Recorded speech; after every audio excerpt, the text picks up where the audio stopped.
Good morning, New Hampshire. Sorry about the catch in my voice. I told him, I need tea.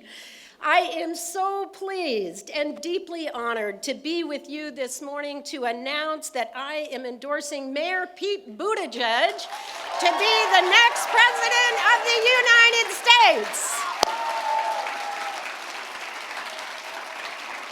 This election is about the future of our deeply divided nation and who has the energy, the ideas, and the vision to meet the needs and fulfill the dreams of every American. When the Trump presidency comes to an end, and it will, we will need a leader to heal the country and put forth bold solutions for the greatest challenges we face. And I believe that Pete Buttigieg is the candidate to get the job done. Like Barack Obama before him, Pete is young, he's inspiring, he brings fresh ideas to the table, and he is motivated to win this election. Pete has the courage, and most importantly, he has the temperament to lead us to a better future. By building a coalition of progressive Democrats, of independents, and of Republicans who are just plain fed up, Pete will win next November and lead our country to a brighter future for every American.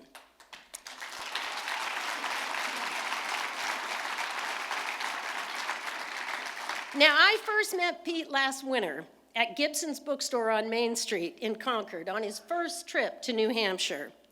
Many of you were probably there. In a crushing crowd, Pete laid out his vision for America. An America built upon our shared values of decency, integrity, and respect.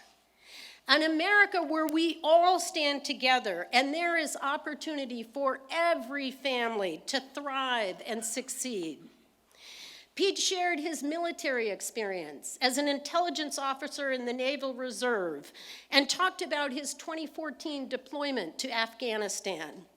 And Pete shared his faith and his record as mayor of South Bend and his personal journey and story. Now, throughout this primary, I have had a unique opportunity to spend time with almost all of the candidates. I've been happy to welcome folks to New Hampshire and to help them understand the unique challenges we face, and I've been proud to share our innovative solutions. I watched carefully then and since in audiences all across the state as women and men, young and old, gay and straight, of all faiths and backgrounds listened intently and found inspiration and common ground with Pete's story.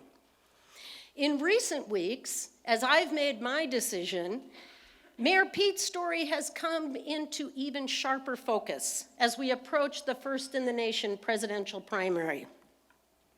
Now we have a president who initiated hostilities in the Middle East based upon, quote, imminent threat that his own defense and intelligence advisors refused to confirm. We have an impeachment trial beginning in the Senate that threatens to acquit the President of the United States of holding crucial military aid to our ally for his own political advantage in this 2020 election. And we have Democratic candidates in the Iowa caucuses who are tearing each other down rather than lifting our country up with a strong coalition of interests and ideas. As Jennifer said, November 2020 will be the most important election in our lifetime, without a doubt.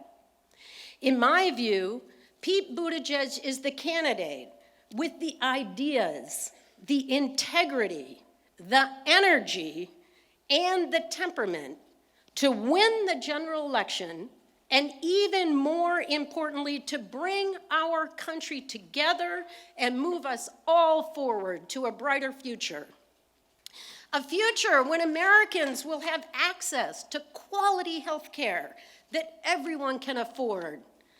A future with education and opportunity and higher wages so that every American family can dream big. A future with a carbon-free, clean environment that everyone can enjoy.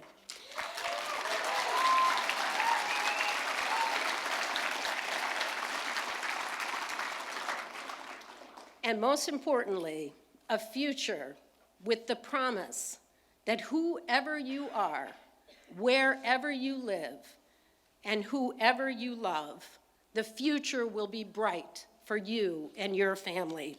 So please welcome the next President of the United States, Pete Buttigieg.